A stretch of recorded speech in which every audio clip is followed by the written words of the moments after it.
Andrew Meigs, out here from Oregon State.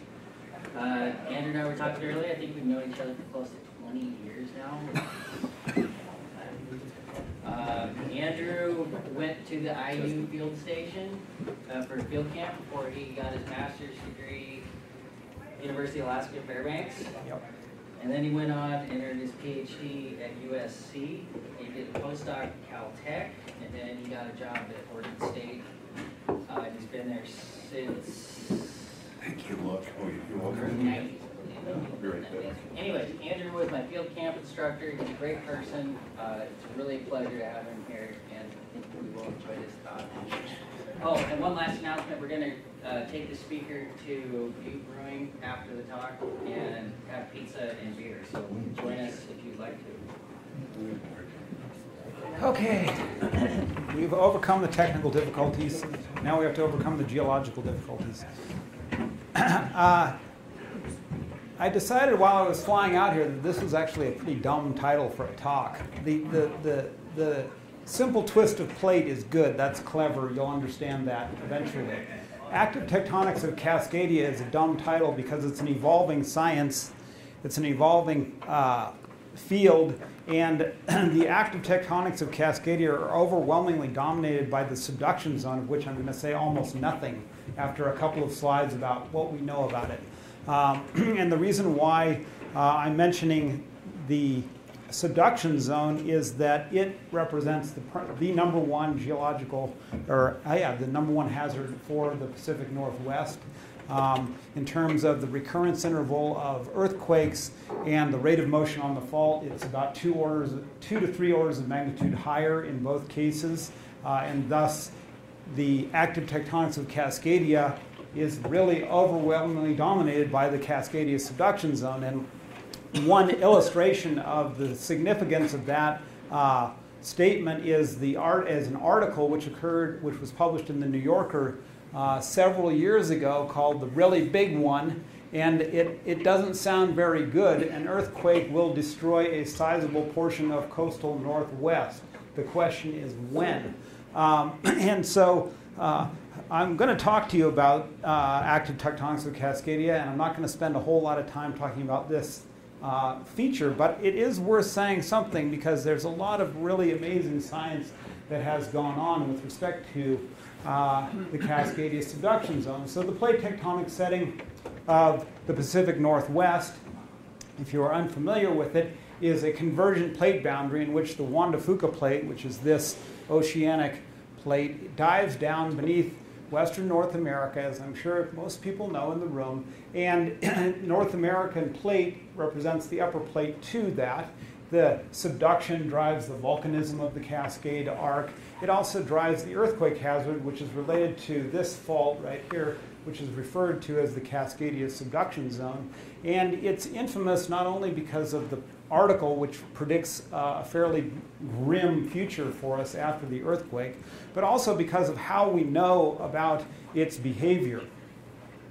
One way that we know about it is because of a phantom tsunami which struck the coastline of Japan on the morning of January 27, 1700.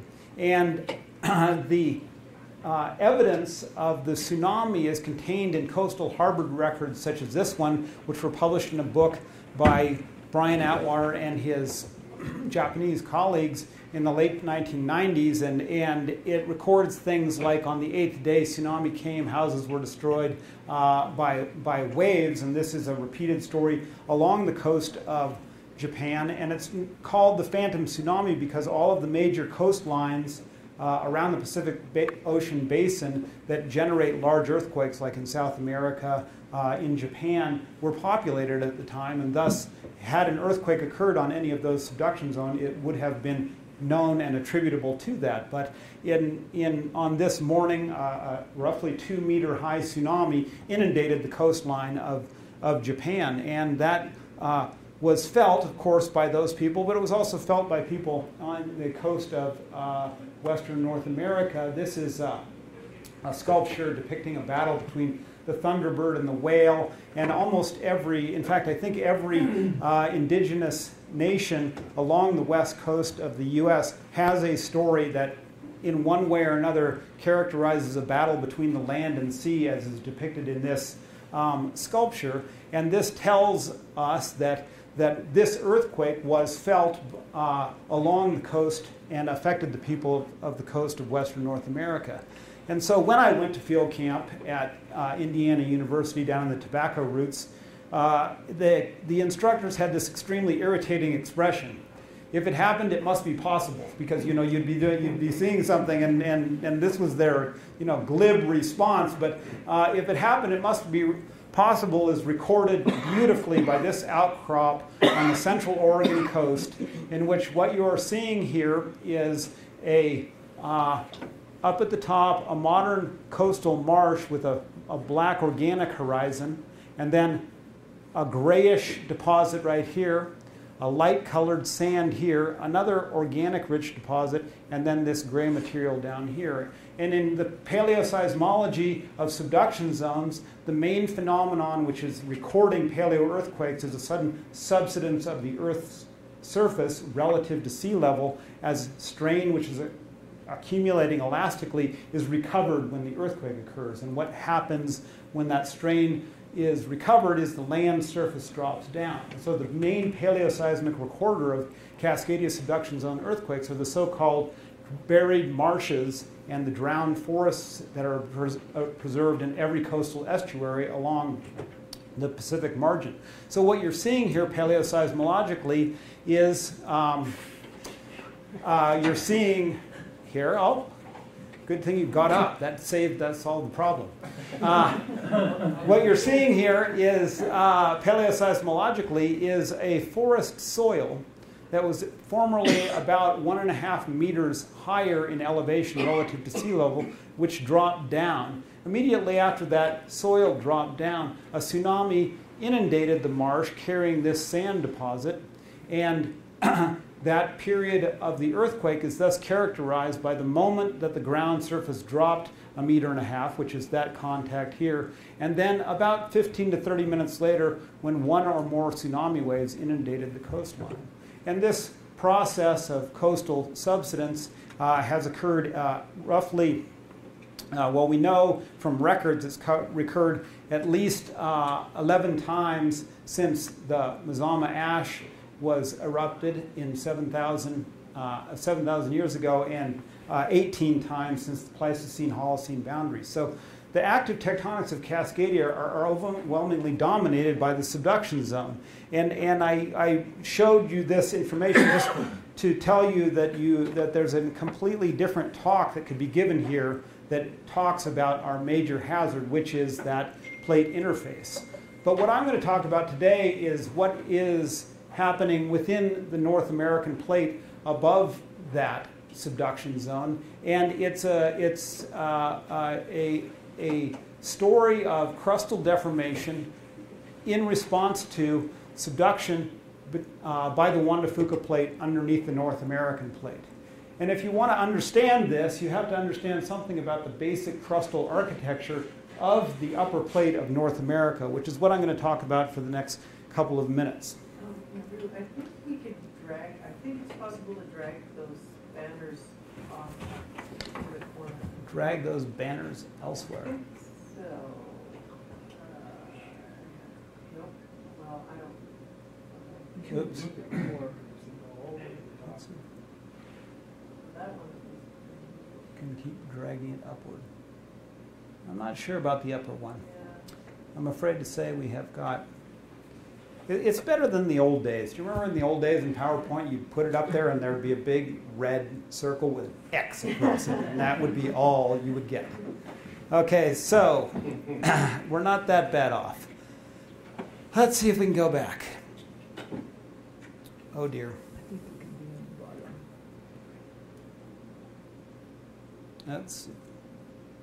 Oh no, this is not getting better. There we go. Did it go back? Yep. Okay. There. Okay. The basement of Cascadia is an accreted, over-thickened piece of oceanic lithosphere known as Silesia.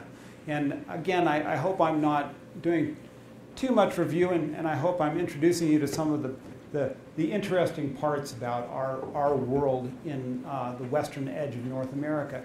Silesia is outlined in this dotted region here, and it's basically a piece of oceanic crust that at the uppermost part of it is about 55 million years old, and at the latitude of Corvallis, which is where I'm from, it's about here, it's about 35 kilometers thick, and it extends almost to the subduction zone. It's a very narrow region between the bottom of Silesia and where the subduction zone is that probably has subducted sediment. But that accretion event occurred in a very narrow window between about 55 and 50 million years ago, according to relationships that are down in the south. So part of the interesting problem in Cascadia is how does this giant crustal block modulate how the North American plate deforms in response to the plate boundary motion. So the Siletz terrain is this dotted line here, and it's hard to see, well, it's easy to see in the Coast Range of Oregon, and it's hard to see as you go landward because of the Cascade Arc, which is depicted by these two pattern regions here. And the Cascade Arc is most commonly subdivided into two belts of rocks. One is a western belt called the Western Cascades. It's the precursor to the High Cascades, which is that region on the east side of the image over here. And the Cascade Arc developed on top of the boundary between, or the suture zone between the older Siletz basement and the younger volcanics, which are built on top of this. And that assemblage of rocks is deforming in a fairly complicated way. And this is the simple twist of plate part. In the late 1990s, Ray Wells, who's the predominant person in terms of understanding the accretion history of Silesia and the modern deformation history of the Pacific Northwest margin, published this paper in which he showed that this Siletz terrain block is moving in the south, let's say at the California-Oregon border, both westward and northward along a line, a vector-oriented something along those lines. But as you go farther to the north, that motion of the block is northerly and then northeasterly the farther north that you go. And this model came about from paleomagnetic data primarily on rocks of different ages going up through the Columbia River basalt province, Columbia River basalt sequence, which show that there is a strong geological vertical axis rotation about a pole somewhere over here in the Oregon, Washington, Idaho border that is accounting for the motion of this block. Now, if this block is moving outward and westward in the south, northward in the middle, and northward and eastward to the north, that requires certain pattern of deformation in the North American plate to take care of the space problems that are created by moving away from North America in the south and towards North America in the north. And so in 1998, Ray's idea was that the opening of the Oregon Basin and Range in the south and the shortening as observed in the Yakima Fold Belt and in the Seattle area were directly tied to the rotation and translation of this crustal block with respect to North America. And this simple twisting of the plate characterizes the modern deformation field as well. This is a map that you may not be used to looking at. It's a map of geodetic velocity vectors of stations relative to North America. So what you have to imagine is that if you have a small arrow with a small circle, this is not moving relative to a neighboring station. But if you have a large arrow where the length of that arrow is greater than the error of the association of the motion of it, it tells you that that is the velocity of some point relative to the interior part of the continent. And so the point of showing this diagram is here's the California-Oregon border, Oregon-Washington border, is that the modern velocity field of stations recording crustal strain accumulation has the same twisting motion associated with it. And thus the active tectonics of the Pacific Northwest should be characterizing this same pattern of extensional or westward growing in width of the continent, and here eastward shortening of the continent as you go from south to north through the Pacific Northwest. Point being is that the plate is twisting on geological time scales, and it's twisting on geodetic time scales. Geodetic meaning the last couple of decades. So, why is it a dumb idea to say, give a talk about the active tectonics of Cascadia? And the reason why it's dumb is that that deformation is being manifested and understood at greater and greater fidelity with every passing year as the literature grows. For example, we now know that there is active contraction going on between Vancouver Island and the, let's say, the southern end of Puget Sound in the Seattle Basin on faults that go along the north margin of the Olympic Peninsula, as well as active faults that are going through southern Vancouver Island and northern Washington state. In Oregon, as you come to the south, and these are contractional structures, as you come south along the coastline, there are oblique slip right lateral faults, such as the Gales Creek Fault, which are moving at about 0.5 millimeter per year. If you go inland, you are seeing shortening in the Yakima Fold Belt, uncertain style of deformation as you go from a region of crustal shortening to one of crustal extension to the south.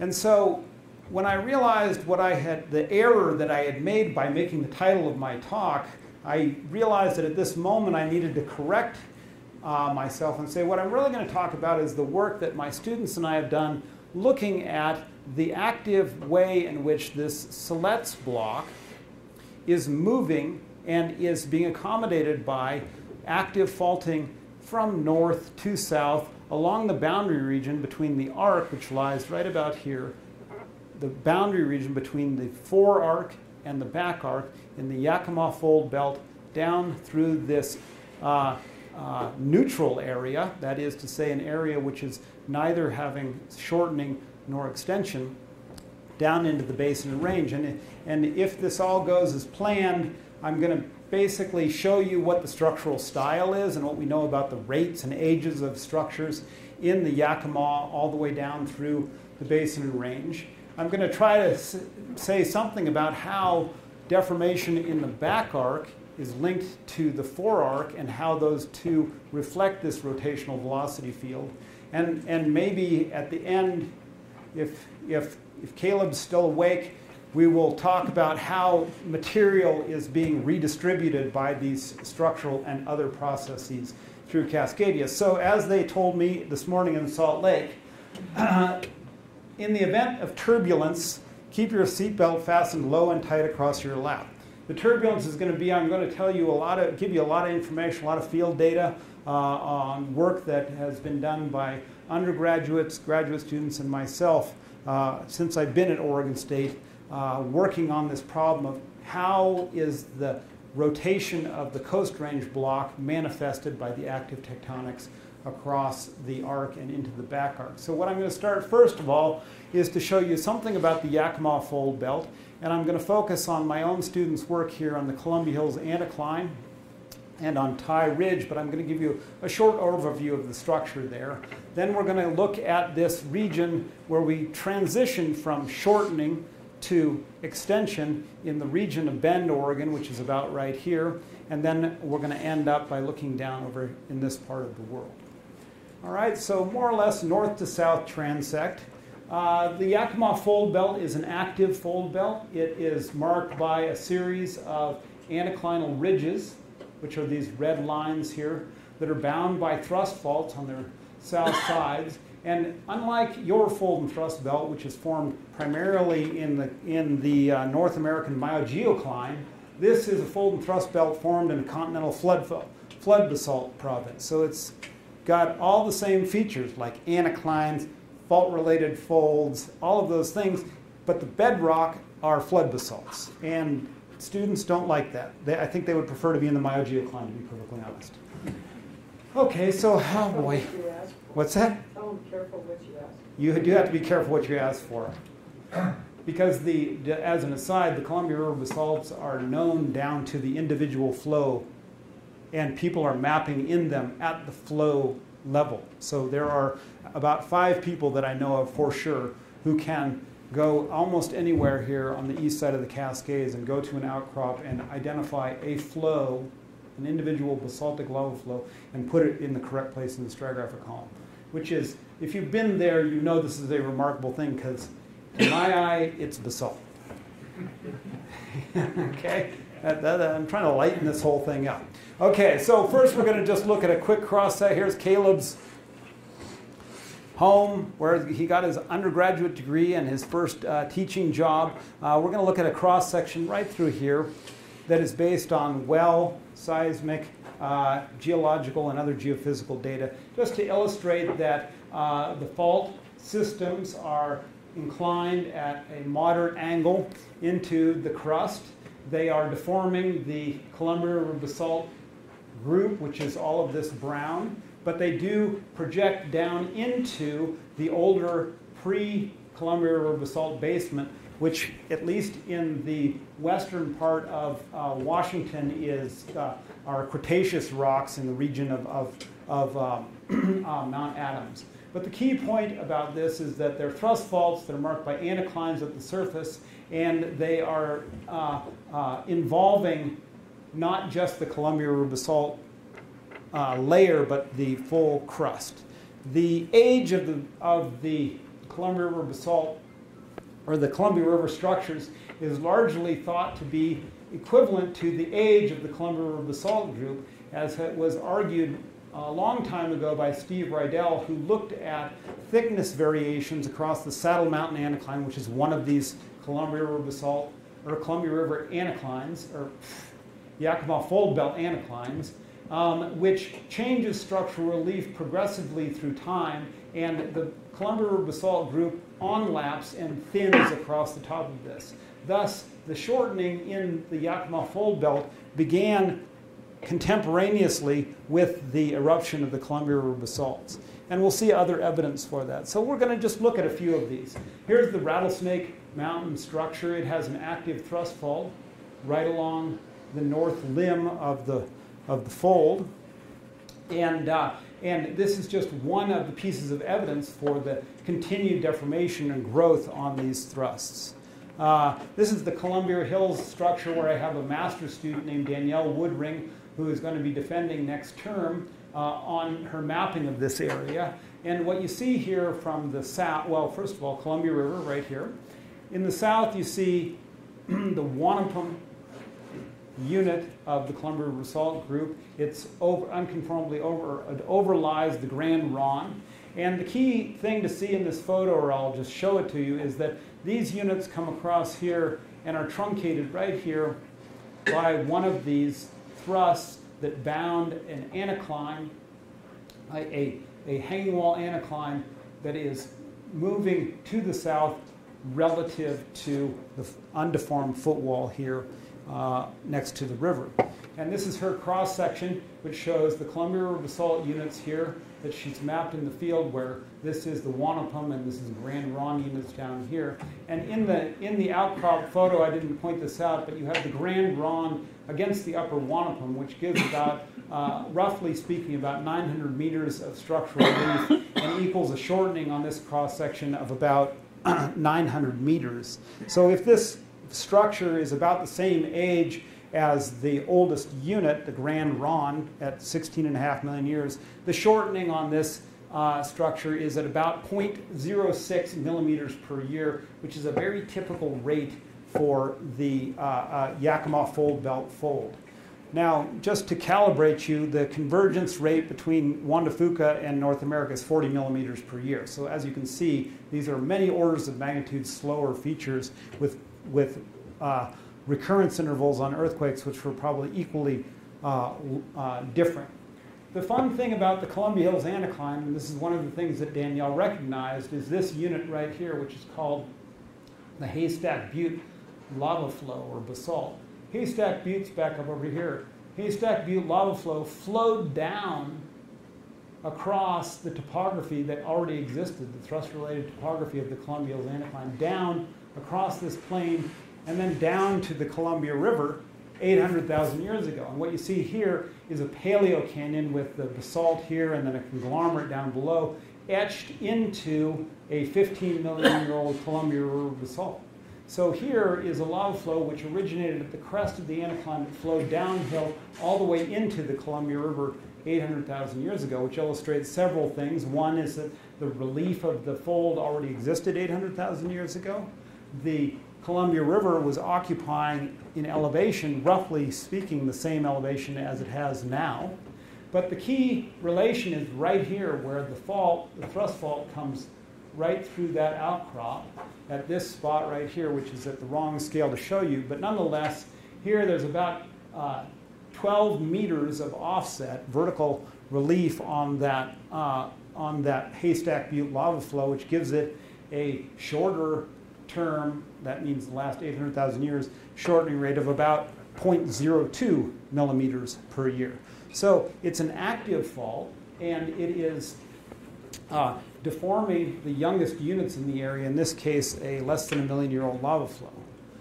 We also know it's active because the Columbia Hills Anticline is this structure right here, and over here, expressed in the topography. It's cross-cut by a major northwest trending right lateral strike slip fault, which is expressed at the surface by offset of the syncline, which forms between the Columbia Hills Anticline and the next anticline to the north. I know you can't see that very much, but there's a low bump right here, which is an anticline.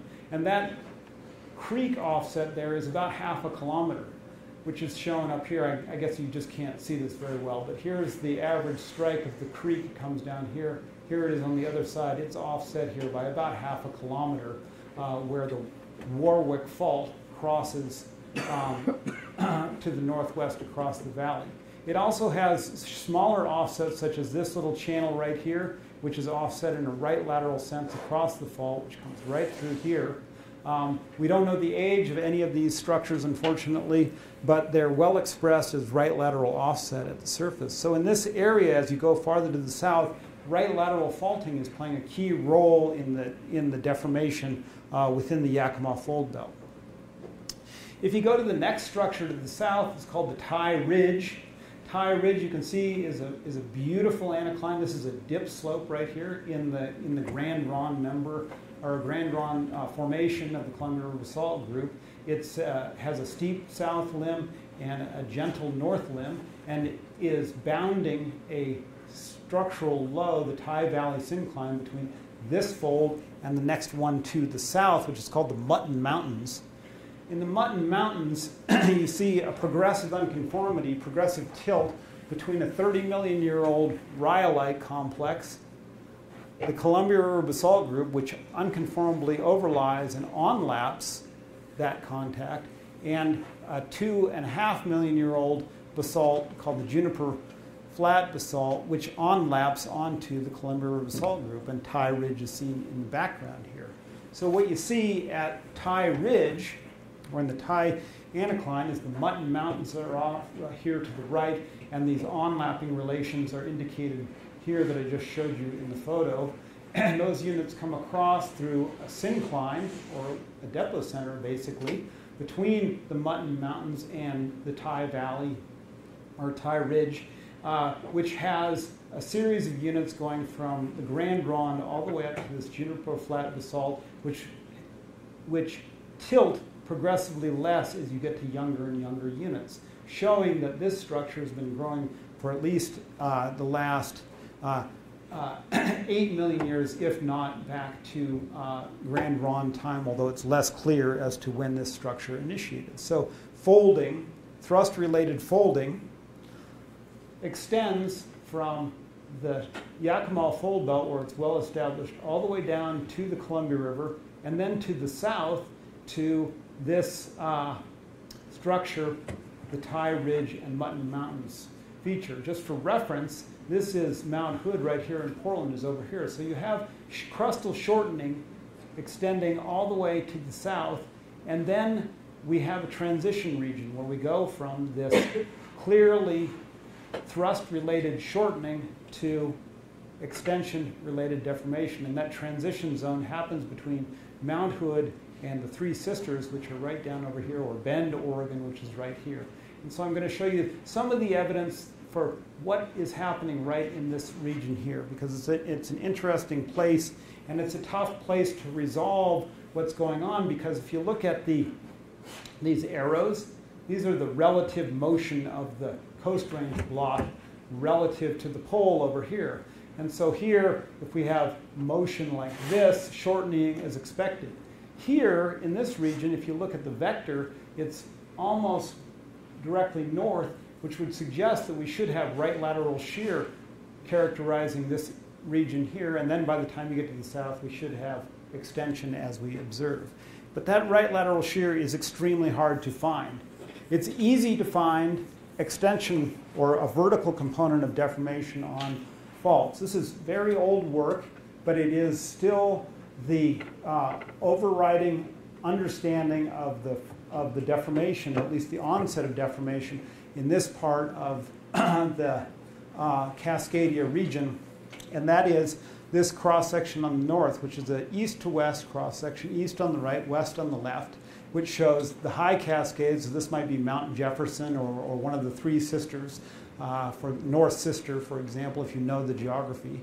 And the key structure here are these two faults, the Horse Creek Fault and the Green Ridge Fault. And the reason why they're the key structures are that they have geometries. For example, if you look at this thickness of the older part of this basin, thins to the east, showing a half-graben-like geometry, which is cross-cut by this Green Ridge Fault. And in this interpretation by Gary Smith from his PhD dissertation, his idea was that basically there was an early volcanic and volcaniclastic basin formed at the latitude of the Cascades, or longitude of the Cascades, called the Deschutes Basin, which was succeeded by the high Cascade volcanism that we recognize as the main volcanic edifices of the Cascade Arc now, and that change from Deschutes Basin style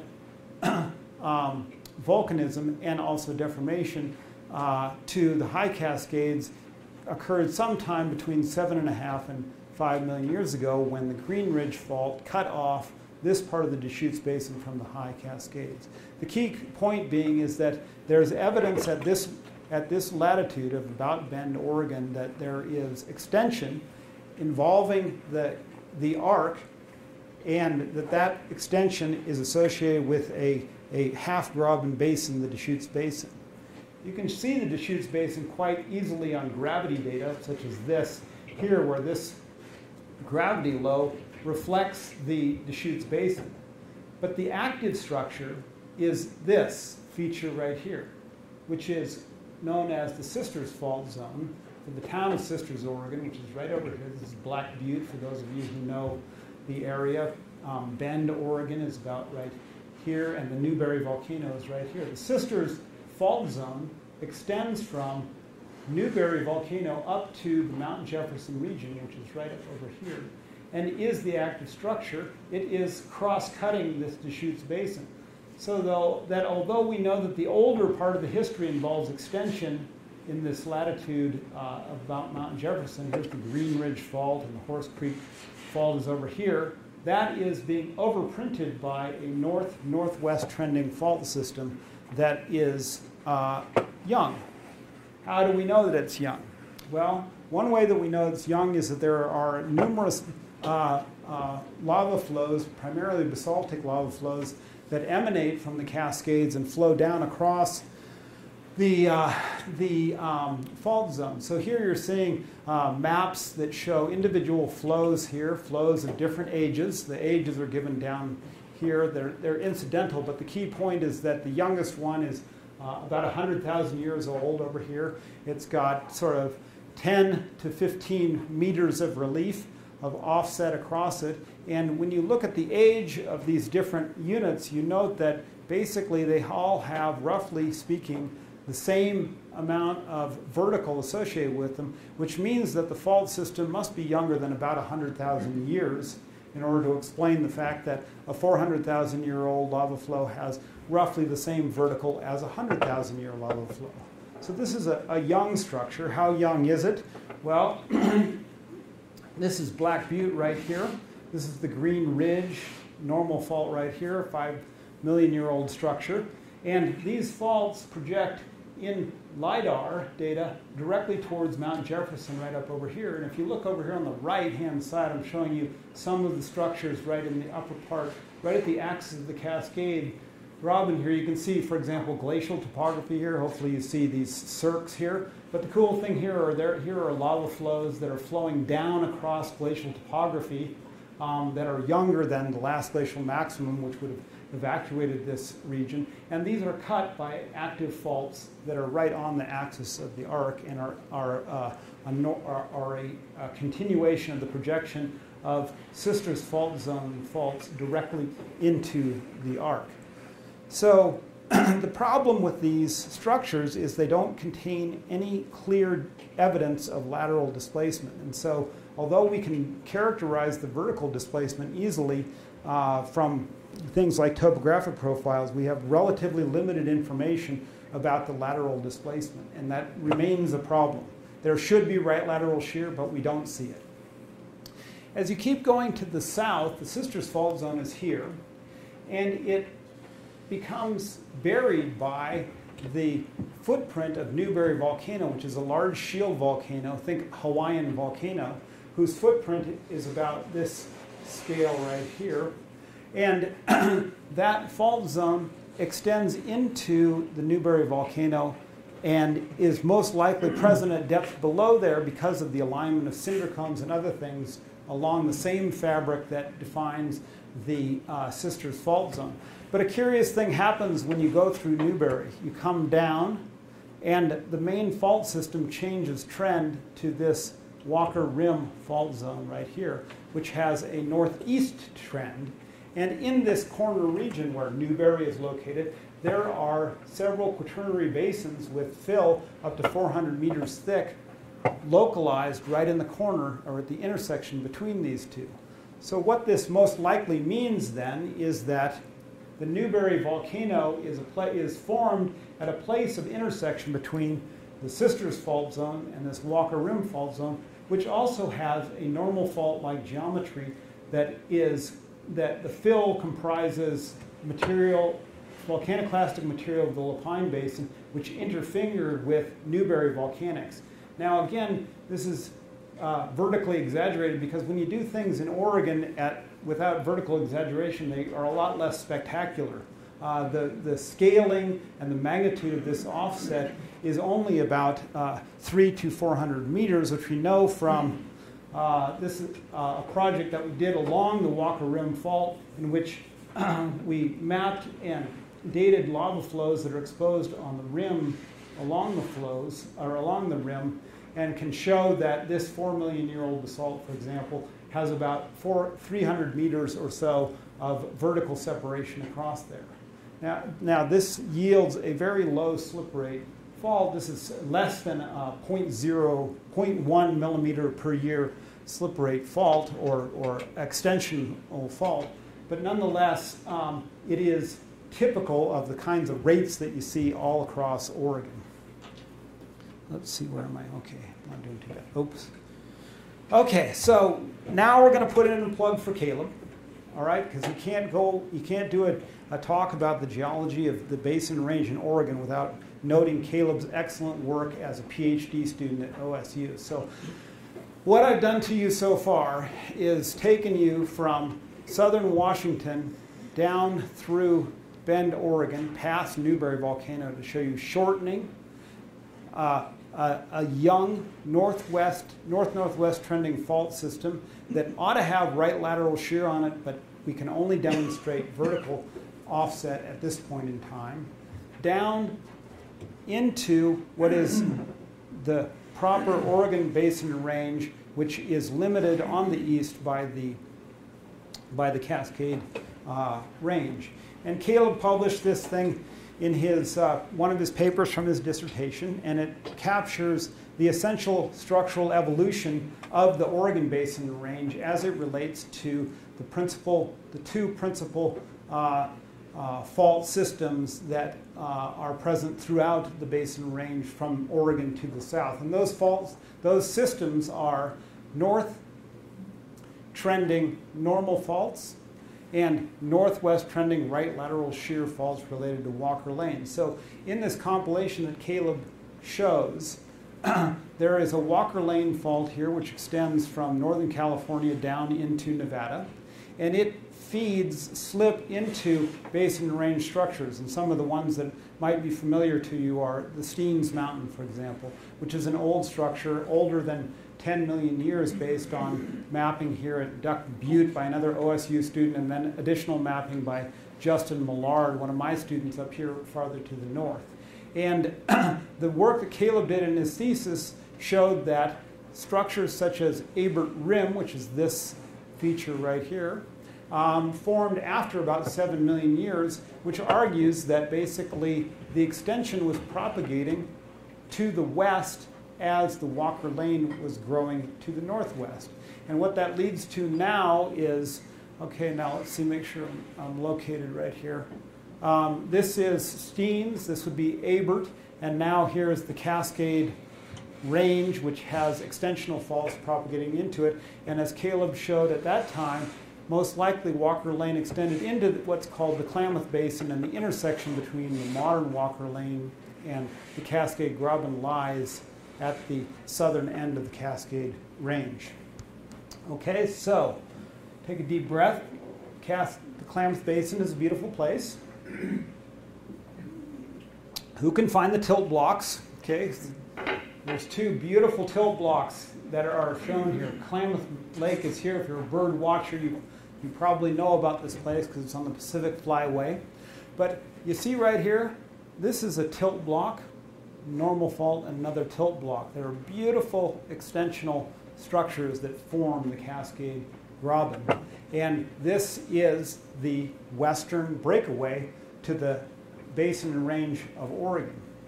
So it's a kind of a complicated place because it has, as Caleb argued at that time, the intersection between Walker Lane and Basin and Range structures. So there's two things to say about this. First of all, the basic geography. Here's the Klamath Basin. It's bounded by the west and east Klamath faults, and there's a third important fault system, the Lake of the Woods fault system, that comes down through here. And I mentioned the Lake of the Woods fault system because in terms of the active tectonics, two of the most damaging earthquakes in Oregon history occurred in 1993 and strongly affected the city of Klamath Falls, which is right down over here. Klamath Falls has a population of about 10,000 people or so. It's a bit like Butte. It's got a lot of unreinforced masonry, old buildings. The earthquake caused, I think, around $4 to $5 million worth of economic damage to the city, which for that size city in that rural place is very substantial. Businesses permanently closed because of that earthquake. The earthquake was, in fact, two separate events, both magnitude 6 earthquakes with normal fault focal mechanisms. They occurred at the hypocenters were at about 9 kilometers. The dip on the two focal planes was 45 kilometers, and that led most people to believe that the Lake of the Woods fault system, which, when projected at 45 degrees, intersects the hypocentral regions for those, is the source of those earthquakes.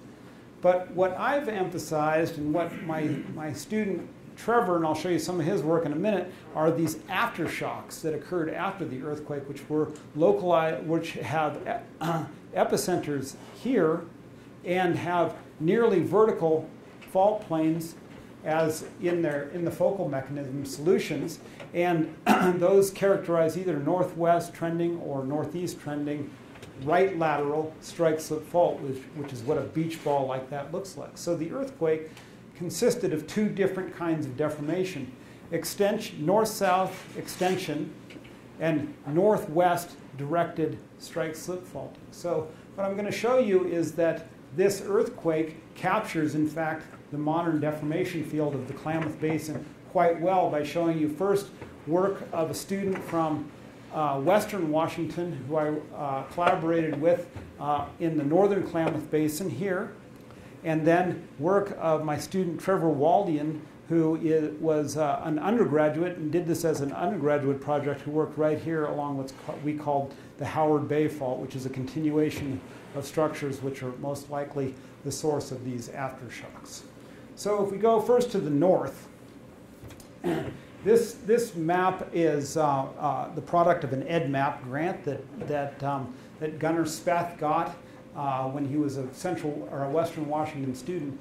And he basically showed in a more quantitative way with better age data something that had already been realized by an air photo analysis due to in a Bureau of Reclamation dam project in the late 80s, that there is an active normal fault that bounds the west side of the Klamath Basin, that normal fault is expressed in moraines of various ages. This QGO is a quaternary older moraine, and then there's a quaternary younger moraine. G stands for glacial. And that if you look at a scarp profile, for example, right along the crest of this moraine, you have roughly 22 to 23 meters of vertical separation across that moraine. But you can't see this, and I guess I apologize for that, but here's the moraine crest. You see how the moraine has a slope in this direction, slope in that direction. That's a piercing point, which shows no lateral offset across this. So this structure is nearly a pure dip-slip fault, which, given the ages from cosmogenic nuclide data, where all these yellow dots are, used to understand the age of these, show that the net offset of this moraine, which is about 170,000 years old, is about 22 to 23 meters, yields a slip rate of about a millimeter per year, or no, 0.0, gotta get this right, 0.1 millimeter per year slip rate. But when you look at younger features, you get a higher slip rate. But the key point is that there are active normal faults in the northern part of the Klamath Basin, which cross-cut the youngest part of the topography, including valley bottom sediment here, but that separation is normal. Now, if the Walker-Lane model that Caleb proposed is correct, we should find lateral displacement somewhere, and that's what this fan shows in the Howard Bay Fault Zone to the south of that region that I just showed you. So here's the fault zone coming right through here. It's got a complex 2 or 3 strand system. It's offsetting an alluvial surface here relative to the marsh over here. The geological map is down here. This is the older moraine. This is the younger moraine right here. And this surface right here is outwash related to the older moraine. But the scarps themselves, you can see cross-cut the contact between the younger moraine, which would be last glacial maximum, and this older moraine, which would most likely be this 170,000-year-old deposit. The fault scarps cross-cut that moraine. And if you go to our best site, which is this site B over here, what you see in the field is a classically right laterally offsetted stream across the fault system. And that same sense of shear is shown at these two sites, but of course I'm only showing you the best one. And what you can do with data such as these are use a widely applied retro-deformation package, which takes channel profile on one side of a fault with channel profile on the other side of the fault, which is represented by those two things, and backslip them to determine the magnitude of offset across that. So basically putting the channel back to the way it was. So in this case, you get about you recover about 35 meters of lateral displacement since the abandonment of this fan, which we correlate based on field relations as being about 170,000 years old, and the vertical across the fault system is given by a profile just simply straight across there of about 10 meters across the two strands. And altogether, that yields an oblique slip rate on this fault of about 0.3 millimeters per year. So in the southern Klamath Basin, what you're seeing is strain partitioning on northwest trending strike slip faults, and which have oblique slip, and north trending normal faults, such as the West Klamath fault zone. Okay, so this is another liberty that we all take, or maybe I'm the only one that takes it, is to take a beautiful DEM and then put a big blue line over it to illustrate an idea, an evolving idea. And the idea is basically that if you go from south to north, at least across Oregon from the basin and range up through this neutral area, the area where we should have oblique shear, active deformation is localized along Walker Lane-like faults, Klamath Basin, then up through the Walker Rim fault zone into and around the corner through the Newberry fault, Newberry volcano, up the Sisters fault zone, and probably crosses the arc at about the latitude of Mount Jefferson. So when you think about this, it's kind of interesting to note that if you're in the south, you're basically having the arc limit where deformation is occurring. But as you go farther to the north, deformation is beginning to cross the arc. And that is one of the key results that I'll probably say again at the end. But that is that in the south, you have the arc basically bounding the region of active deformation, where as you go farther to the north, and this pattern continues all the way into Washington State, deformation is going across from the back arc into the forearc.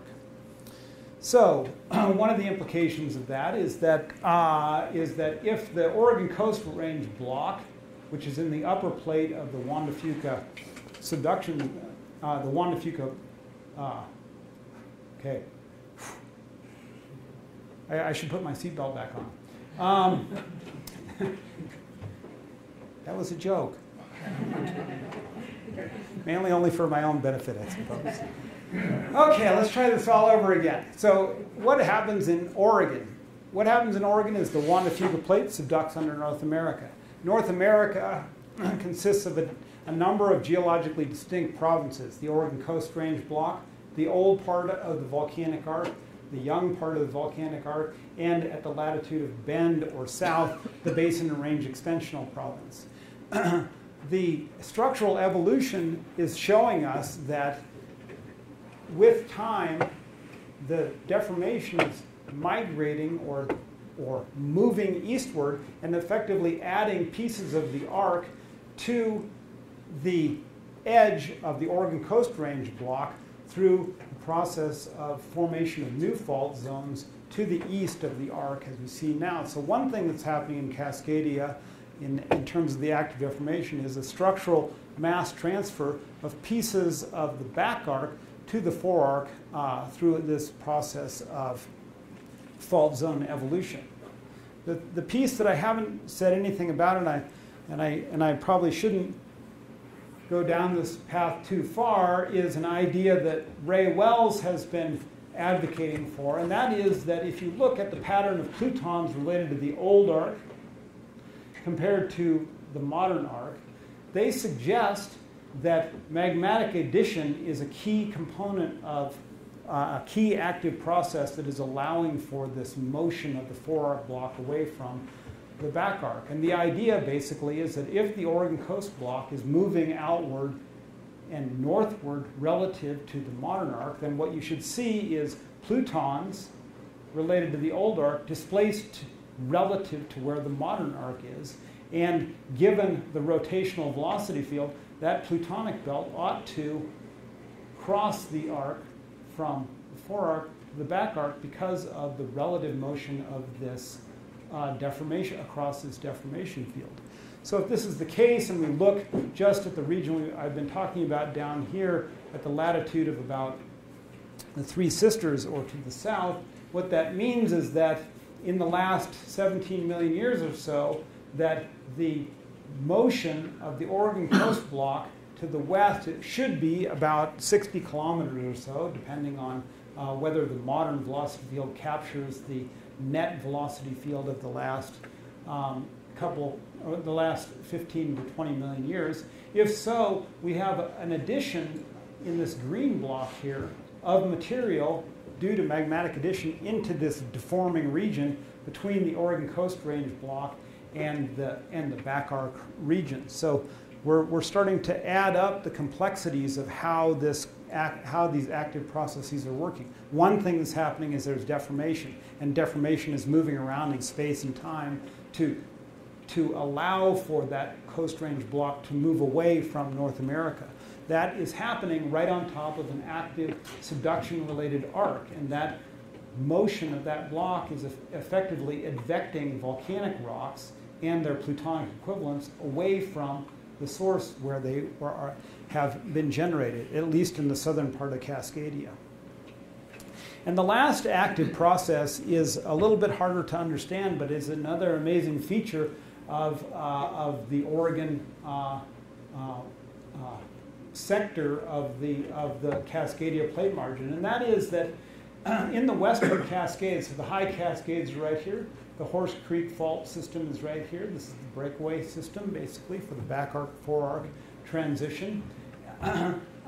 You see a quite remarkable geological relation, and that is that in valley bottoms there are these western Cascade plutons, and at ridge lines there are what people call in the literature ridge capping basalts, and those are telling you that erosional exhumation of the western Cascades is a part of the overall rock uplift or the deformation field associated with the plate boundary. And the idea is basically this, that a ridge capping basalt, because in places like at Marks Ridge and here at Rocky Top, there are fluvial gravels associated with the ancient river that flows down through the system, were deposited at valley bottoms, but now they're at ridge tops.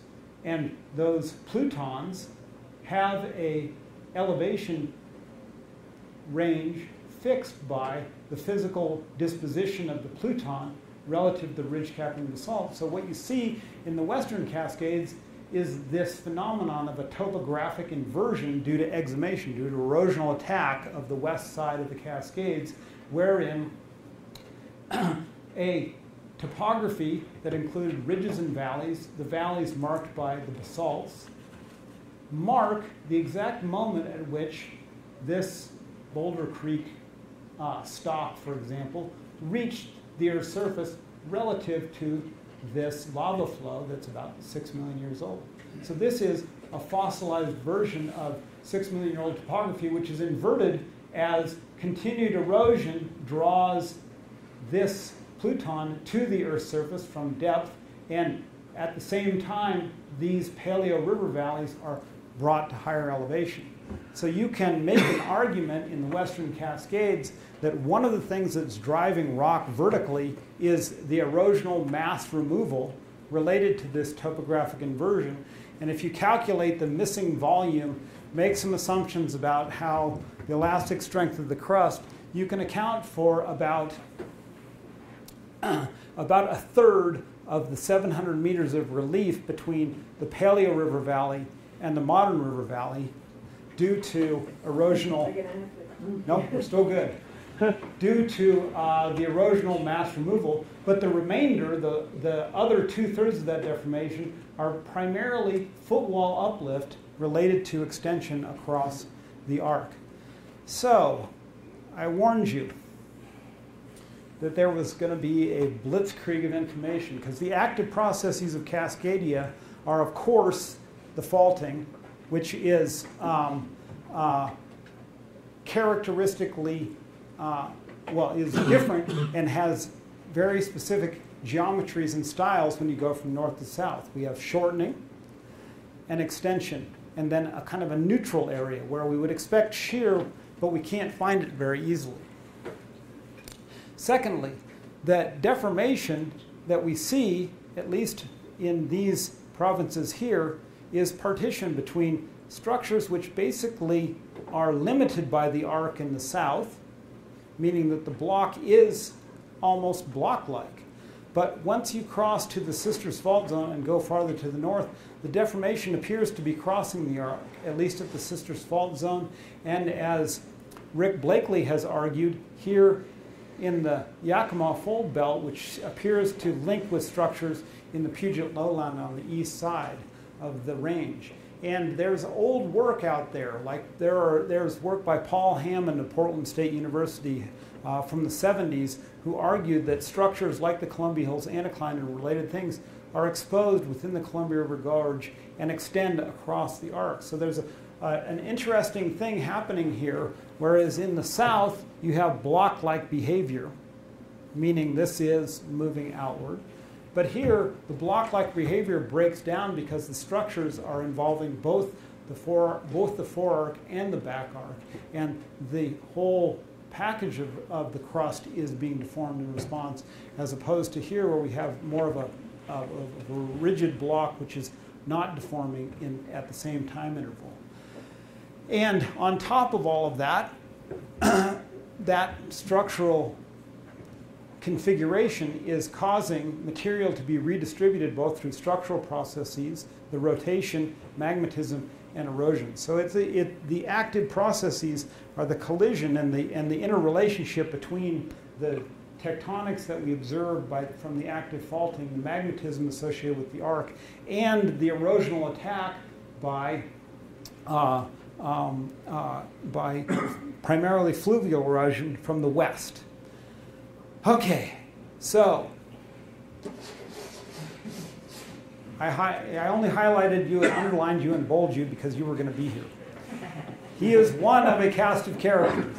Okay, so they did all the work. There's some italicized people here. These are all undergraduates who did theses with me. Katie Alexander, Kyla Grasso, Wolfgang Lopez. All the others are master's students and PhD students, some collaborators from other universities, but it's been a lot of people who did all of the work that I've showed you. And the last thing I'll just say is thank you very much for listening. This is a picture from Paulina Peak on Newberry Caldera. This is the Three Sisters right here. Mount Jefferson's right here. You can't see Mount Hood because of the photo, but it is there. And if you believe me, you're heading north on the Oregon Coast Range block if you're standing in Newberry. Okay? Thank you very much.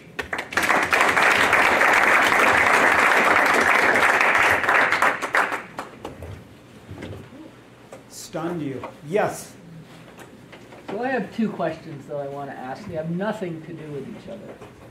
One is, not far from the region you're talking about is, of course, Crater Lake.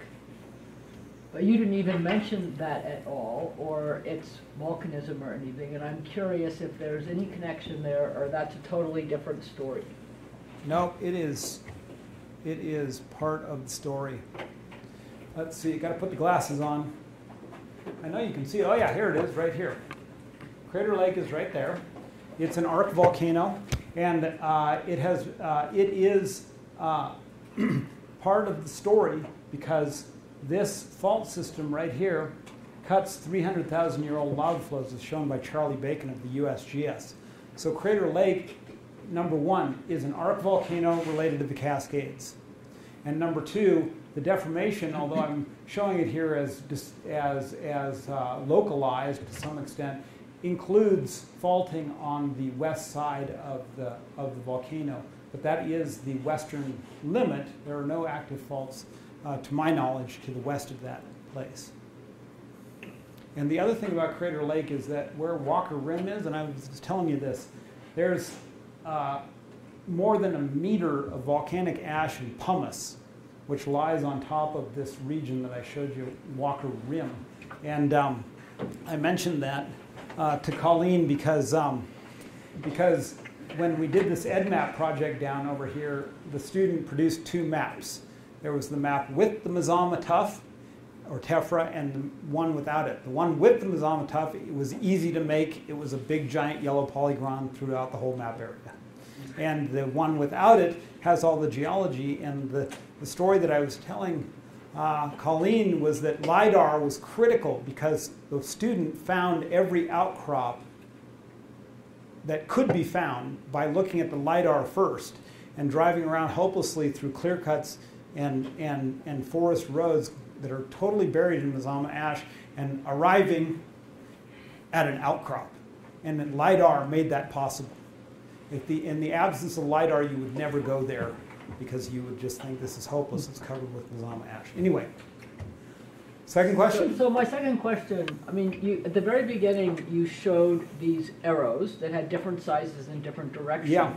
And then very shortly after that, I think you showed a set of arrows that were from current geodetic markers and probably part of Earth scope or something. I don't know exactly where those were gotten. Yeah. And the sizes of the arrows were exactly relatively opposite to what they were on your bigger, I think, longer term picture.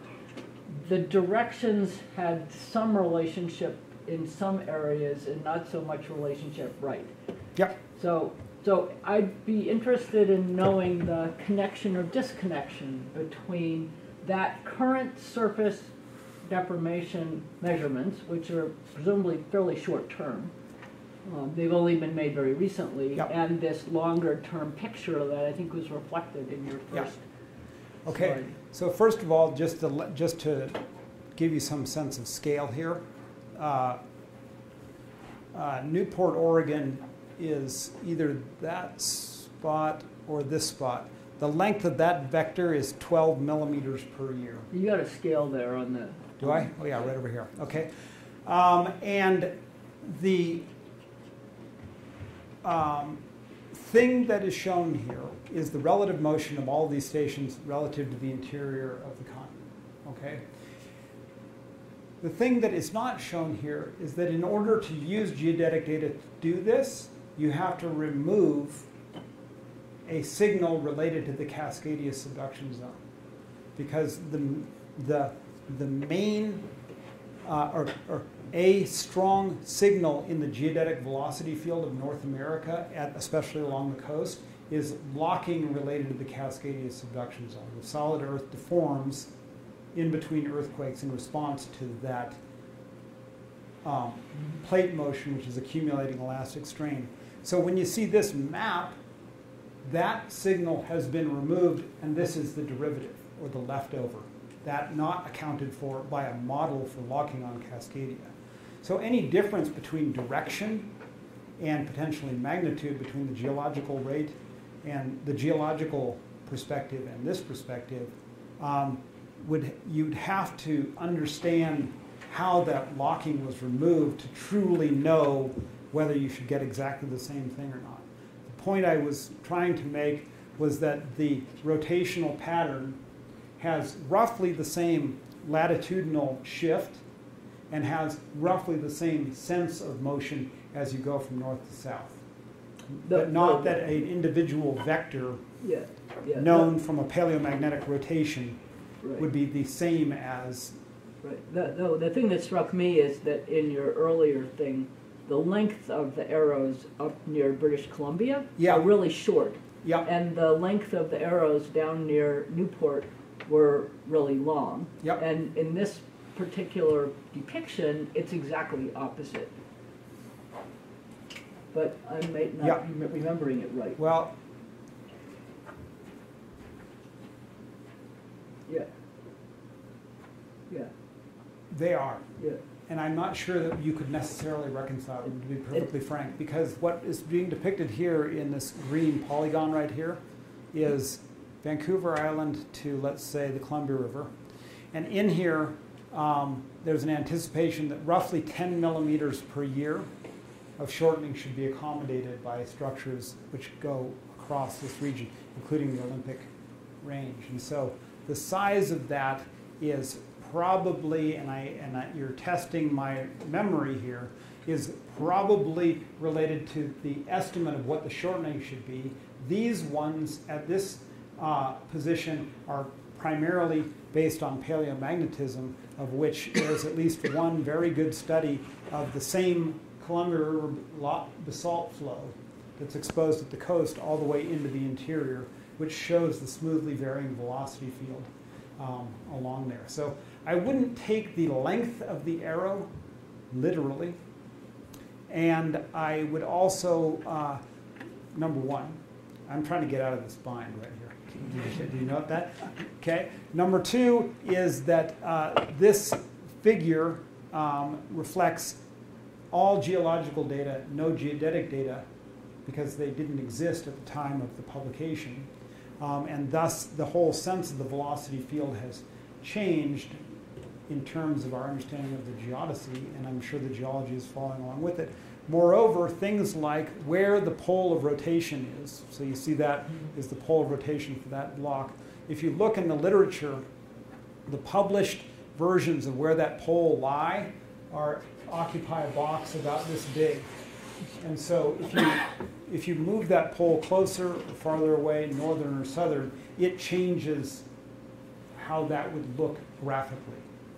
Okay? So the field is correct. The relative magnitudes are probably approximately correct. The exact magnitude and orientation are incorrect, I would venture to say. Thank you. Yeah. This strikes me. The location of the Cascade Arc, is it coincidental that it's near the boundary of the Oregon coastal block? It depends on whether you're a petrologist, a volcanologist, or a structural geologist. If you're a structural geologist, if you are a petrologist or volcanologist, this is controlled by the down dip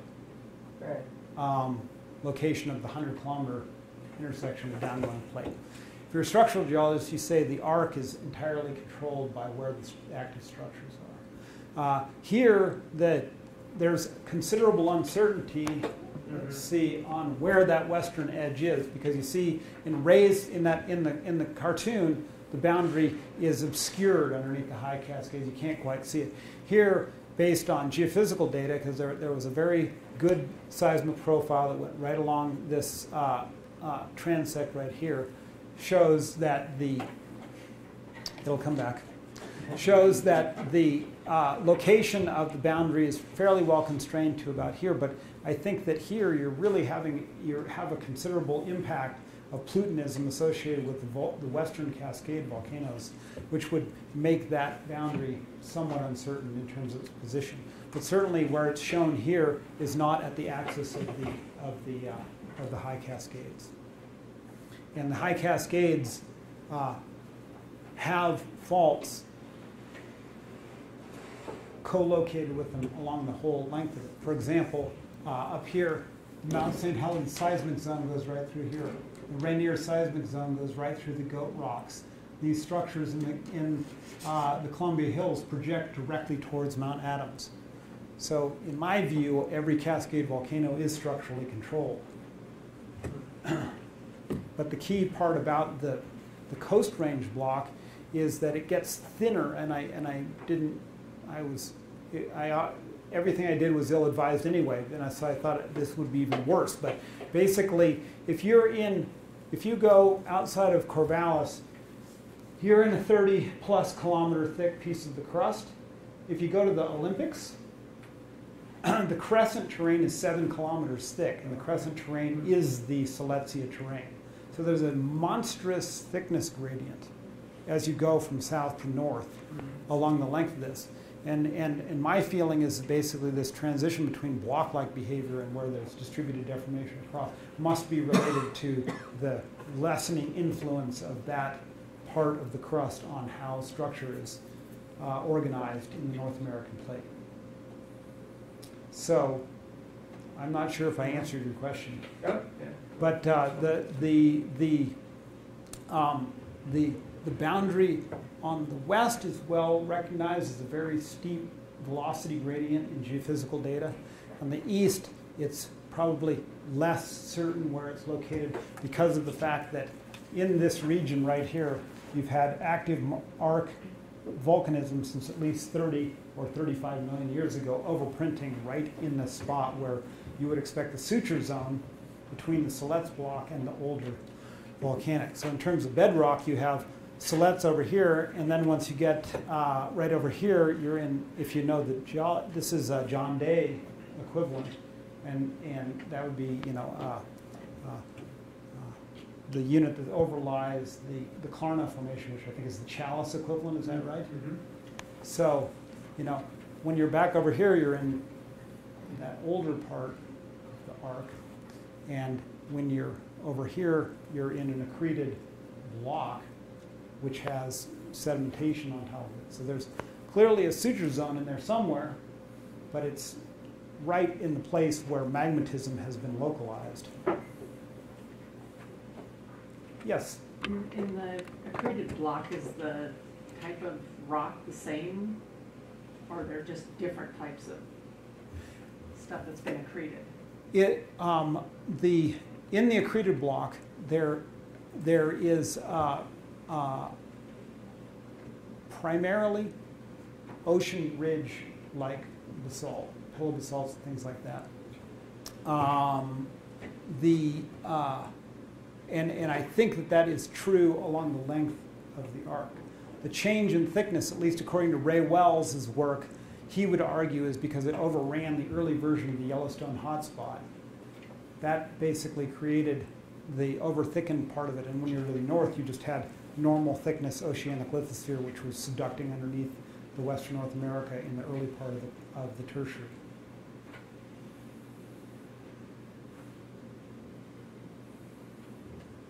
Something about that plate boundary sucks, right? Something about it sucks. The word is rift. The plate boundary, I'm not sure what you mean. Oh, I'm just, you know, there's so much extension going on Yeah. there that. Well, I apologize for name dropping, but if you talk to Gene Humphreys, he's a geodynamicist from the University of Oregon. The plate boundary contributes almost nothing to the deformation field, and it's all driven by what's happening internally in North America. So it doesn't exactly suck, it's just weak. And this rotation is partly facilitated by the fact that there's a boundary condition over here with very low strength, and it just allows material to escape because the same thick, you know, you guys own all the thickness of the crust for Western North America, as does Nevada. And when you're at the latitude of the San Andreas, you aren't advecting outward. You have the San Andreas Fault, so there's a completely different boundary condition. So here, it's not as though the main effect of the plate boundary is to allow for all this stuff to move freely away from North America.